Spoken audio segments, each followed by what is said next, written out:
స్వచ్ఛత అంటే నందిని. నందిని పాలు మరియు పెరుగు. నమస్తే రమగారు. నమస్తే జయ. రమగారు, ఒడిబియ్యం కొన్ని ప్రాంతాల్లో ఒడిబియ్యం అనే పేరుతోనే జరుగుతుంది కార్యక్రమం. మనం తెలంగాణలో ఎక్కువగా చూస్తాం. మరి మిగతా ఏ ప్రాంతాల్లో ఉందో నాకైతే అంత ఐడియా లేదు. అసలు ఈ ఒడిబియ్యం కాన్సెప్ట్ ఏంటి, ఎందుకు చేస్తారు? ఇది గౌరీ ఆరాధన అని చెప్పాలి. ఆహా, ఓకే. ఇది ఇప్పుడు తెలంగాణ ప్రాంతంలో మనం చూసేది ఏంటంటే పెళ్ళైన ఆడపిల్లలకి పుట్టింటి వాళ్ళు ఒడిబియ్యం పోస్తారు, పుట్టింటికి వెళ్ళి పోయించుకుంటారు. తర్వాత అత్తారింట్లో ఆ ఒడిబియ్యాన్ని వండుతారు. ఇక్కడ బాగా నియమంగా జరుగుతుంది తెలంగాణలో. అవునవును, విరివిగా. మళ్ళీ దేవాలయాల్లో అమ్మవారికి ఒడిబియ్యం పోసే విధానం కూడా ఉంటుంది. ఏదైనా శుభకార్యం ఉంటే అమ్మవారికి ఒడిబియ్యం పోస్తారు, చీరా సారా తీసుకెళ్ళి ఇస్తారు. ఆడపిల్లల్ని గౌరవించడం. అయితే దీనికి కొన్ని చోట్ల పెళ్లిళ్లలో ఒడికట్టు బియ్యం అని కడతారు. అవును, ఒడిగంటి బియ్యం తెలుసా? అవునండి, ఈ ఒడిగంటి బియ్యం కట్టడం ఏమిటి, పెళ్లిలో కట్టిస్తే అది అత్తారింటికి వెళ్ళాక విప్పి ఆ ఒడిగంటి బియ్యం తోటి పాయసం చెంగులో కడతారు. తెల్ల చీరకి చెంగులో కడతారు. చెంగులో కట్టే విధానం ఒకటైతే ఇంకొక చీరలో కట్టి దాన్ని నడుముకి కడతారు. ఓకే, నడుముకి కడితే ఆ ఒడిగంటి బియ్యం ఇట్లా పట్టుకుంటారు. అవును, ఈ కట్టిన చీరకి చెంగుకి కాదు, ఇంకొక చీరలో పోసి కడతారు. లేదా ఉత్తరీయంలో, పెద్ద ఉత్తరీయంలో కూడా కడతారు. పోసేసి నడువుకి బిగించి కడతారు. అవును, ఇక నువ్వు నడుము బిగించాలని చెప్పడం కోసం. అత్తారింటికి వెళ్ళాక ఆ ఒడిగంటి బియ్యాన్ని వండుతారు. కొన్ని ఇళ్లలో పాయసం చేస్తారు. ఒకటి. కొంతమంది ఇప్పుడు బియ్యాన్ని దేంట్లో పోసి పైన పెడతారు, పుచ్చిపోతాయి బియ్యం.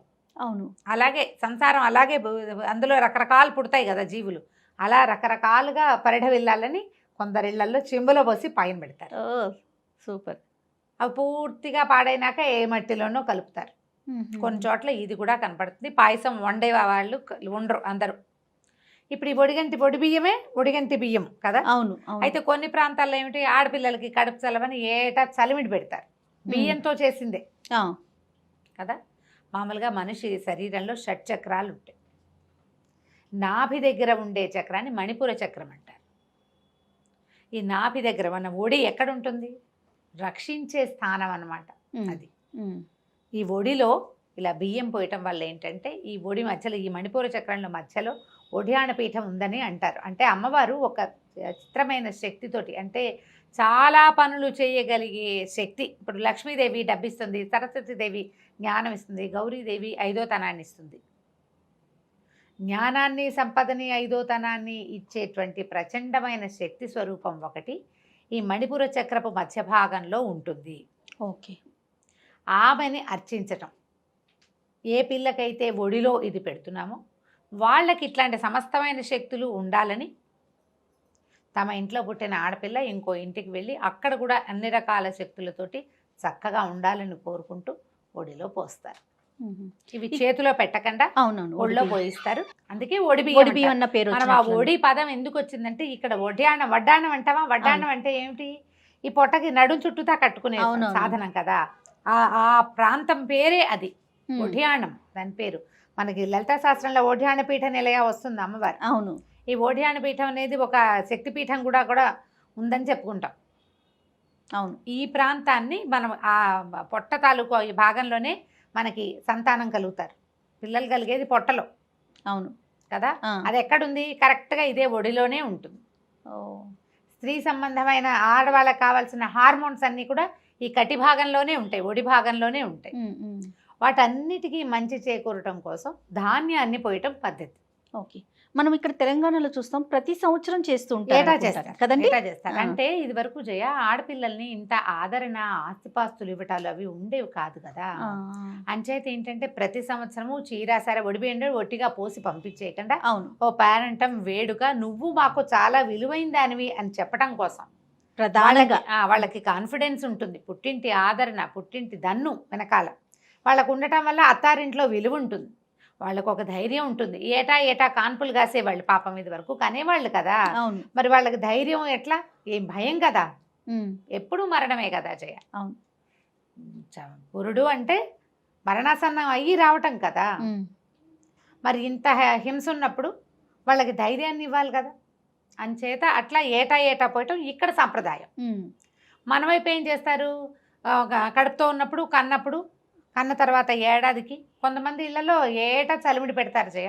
చలివిడి రూపంలో పెడతాం, బియ్యం కాకుండా బియ్యం చలివిడి ధాన్యం లాగా కాకుండా చలిమిడి కడుపు చలవ, అసలు అంతే, దాని అంతే. పేరే అది, అవును. కడుపు చలవ కోసం పెడతారు.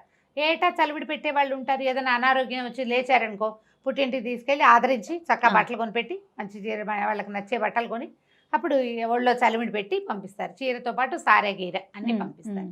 ఈ వడి బియ్యం పోసే సిద్ధాంతం ఏంటంటే 5 దోసెళ్ళు పుట్టింటి వాళ్ళు పోస్తారు. ఈ 5 దోసెళ్ళు ఒక్క తల్లే కాకుండా ఒక 4-5 ముత్తైదులు కలిసి పోస్తే వాళ్ళందరి సౌభాగ్యపు అంశ అమ్మాయికి లభిస్తుంది, ఆశీర్వచనం కోసం. అంతే. అమ్మాయిది 5 పీడికిళ్ళు మళ్ళీ వెనక్కి వేస్తారట. ఓకే. మా ఫ్రెండ్స్లో చాలా మంది ఒడిబియ్యం వండాను రండి అని పిలుస్తుంటారు. ఒకసారి 2 సార్లు ఒడిబియ్యం పోసే ప్రోగ్రామ్ కూడా వెళ్ళాను నేను. మీరంటే ఒక ముత్తైదులు బయట నుంచి వచ్చిన వాళ్ళతో కూడా పోయిస్తారు. 5 ముత్తైదులతో పోయించాలని. ఓకే. మళ్ళీ వండే రోజున మళ్ళీ పుట్టింటి వాళ్ళని పిలిచి ఇక బియ్యంతో పాయసము పులిహోర అవి చేస్తారు. ఇంకా మిగిలిన వ్యవహారాలన్నీ అన్నీ అంటే పూజా విధానం వ్యవహారంగా కనపడదు, భోజనాల వ్యవహారంగానే కనపడుతుంది. కాదు రమ్మగారు, ఈ కార్యక్రమం చేసేటప్పుడు ఇప్పుడు అల్లుడు కూడా వస్తాడా? అత్తవారి కుదిరితే అల్లుడిని కూడా ఆ పక్కనే కూర్చోబెట్టుకుని విష్ణువు లక్ష్మీ స్వరూపాలుగా కొలుస్తారు. కూతుర్ని అల్లుడిని మహాలక్ష్మి స్వరూపంగా భావించి అమ్మవారికి ఇవి ఇస్తున్నట్టుగా, ఆ గర్భస్థానంలో ఉన్న గౌరిని అర్చిస్తున్నట్టుగా, పక్కన ఉన్న అల్లుడు విష్ణుమూర్తిగా, లేకపోతే ఆవిడ పార్వతీదేవి అతను పరమేశ్వరుడుగా. కానీ ఎంత అద్భుతమైన ఆచారాలు కదా ఆచారం. మరి అంటే వాళ్ళని ఆదరించడము, మీరు మాకు ఇంపార్టెంట్ అని సత్సంబంధాలు ఉంచుకోవటం, ఇటు కుటుంబం అటు కుటుంబం కూడా కదా. ఇప్పుడు మరి ఫారిన్ కంట్రీస్ లో ఉన్న వాళ్ళు కూడా ఒడిబియ్యం పోయించుకోవాలి, 3 ఏళ్ళు అయిపోయింది అని అదొక సిద్ధాంతంగా వస్తారు. ఒడిబియ్యం పోయిపోతే మీ వాళ్ళు ఒడిబియ్యం పోయలేదు అని పోట్లాట కూడా దిగుతారు. అవును, అది కూడా ఉంటుంది. ఇది ఇందులో ఉన్న ఇంపార్టెన్స్ ఏంటంటే ప్రధానమైంది ఒకరినొకరు ఆదరించుకోవటం, కాన్ఫిడెన్స్ పెంచటమే, అంతే. సత్సంబంధాలు నెలకొనేలాగా చేయటమే. ఈ ఒళ్ళో పోసాక ఇది అమ్మవారిని ఎక్కడో అర్చించట్లేదు కదా మనం. అంతర్ముఖ సమారాధ్య అమ్మవారి చెప్తాం, అంతర్ముఖ సమారాధ్య బహిర్ముఖ సుదుర్లభ. నువ్వు లోపలికి వెళ్ళి నువ్వు ఎంతైనా ఆరాధించవచ్చు. బయట చూడాలంటే ఆ స్వరూపం నీకు కనపడదు, లోపల ఉంటుంది. షట్చక్రాలలోనూ అమ్మవారు ఉంటుందని, ఈ చక్రార్చన ఈ రకంగా కూడా చేయొచ్చని పాఠక జనం కూడా చేస్తారు. ఇప్పుడు ఈ షట్చక్రాలు అవి ఎవరికి తెలుస్తాయి? అవును, ఎవరో చదువుకున్న వాళ్ళు, ఆ యోగంలో ఉండేవాళ్ళు, ఆ కుండలిని యోగమో ఇంకోటో అదే అలాంటివేవో చేసేవాళ్ళు, వారికి మాత్రం వాళ్ళకి తెలుస్తుంది. సామాన్య జనం పాఠక జనం ఎలా తెలుసుకుంటారు? ఇలా తెలుసుకోవాలి, ఇలా అర్చించాలి. మన ఇంట్లో ఒక ఆడపిల్ల ఉంటే ఆమె ఎందే ఈ గౌరీదేవిని అర్చించటం పాయింట్ బాగుంది కదా, చాలా బాగుంది. మన వైపు చేయరు, అక్కడ వేసే పద్ధతి అది. ఏ ఊళ్ళల్లో చేసే పద్ధతి ప్రకారం అంటే ఒక్కొక్క ప్రాంతానికి ఒక్కొక్క ఆచారం ఉంటుంది కదా రమ్మగారు. తెలంగాణ ఒకటి ఉంటుంది, కోస్తా ఒకటి, ఆంధ్ర రాయలసీమ ఒకటి. అప్పుడు దాని మీద మళ్ళీ బోళ్ళని అనుమానాలు, అది ఇది 11 నెలల్లో చేయొచ్చా, 10 నెలల్లో చేయొచ్చా, ఈ రోజు పనికి వస్తుందా, అలాంటి సిద్ధాంతాలు. నేనేమంటానంటే ఇప్పుడు ముహూర్తాలు చూడాలి మొదలు పెట్టుకుంటున్నారు, ప్రతి వాళ్ళన్నిటికీ ముహూర్తం అనుకుంటారు. ఏదో మంచి రోజు చూసి సాయంకాలం పూట పోసేస్తారు. మాకు పెద్దగా ఏం చూడరు జయ, మా ఇంట్లో నాకు గుర్తుండి మామూలు చలిమిడి పెడతారా, మాకే ఊరికే తిథి చూసుకొని చేసేసుకోవటమే.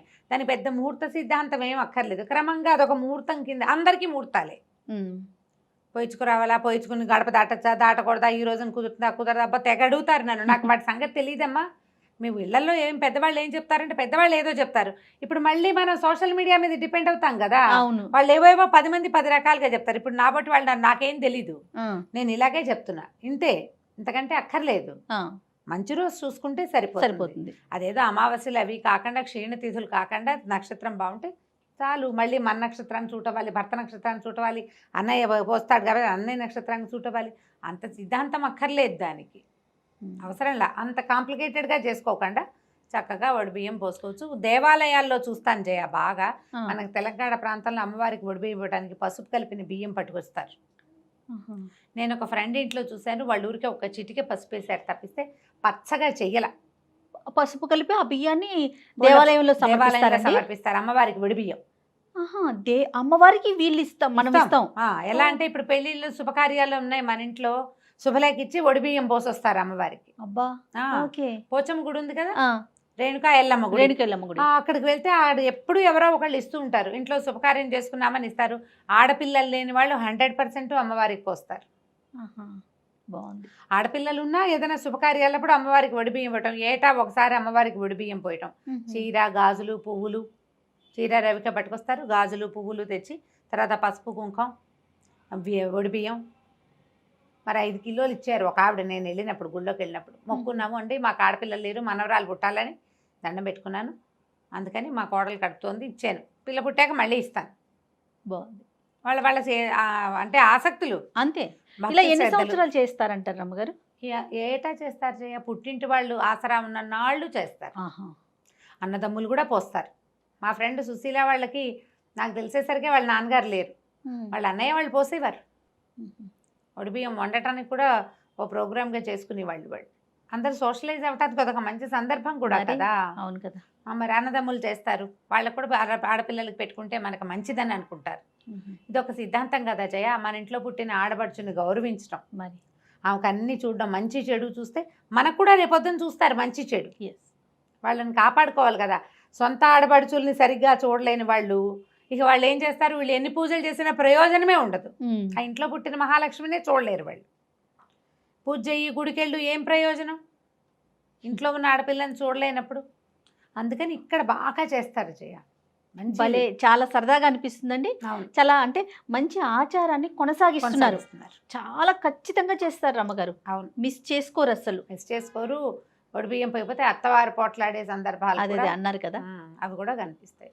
మీ ఇళ్లలో ఇలాంటి ఆచారాలు ఉంటే తప్పకుండా ఖచ్చితంగా చేసుకోండి. లేని వాళ్ళు చేసుకోమని చెప్పట్లేదు, ఉన్నా. మనకి ఏమున్నాయో మనం అవి చేసుకుంటాం. అంతే. ఇలాంటి ఆచారం కనుక ఉంటే కజిన్స్ అన్నదమ్ములైనా పిలిచి ఆడపిల్లలకి పెట్టుకుంటే పోస్తారు. మంచిది, అమ్మవారిని అర్చించినట్లే. రైట్ అండి.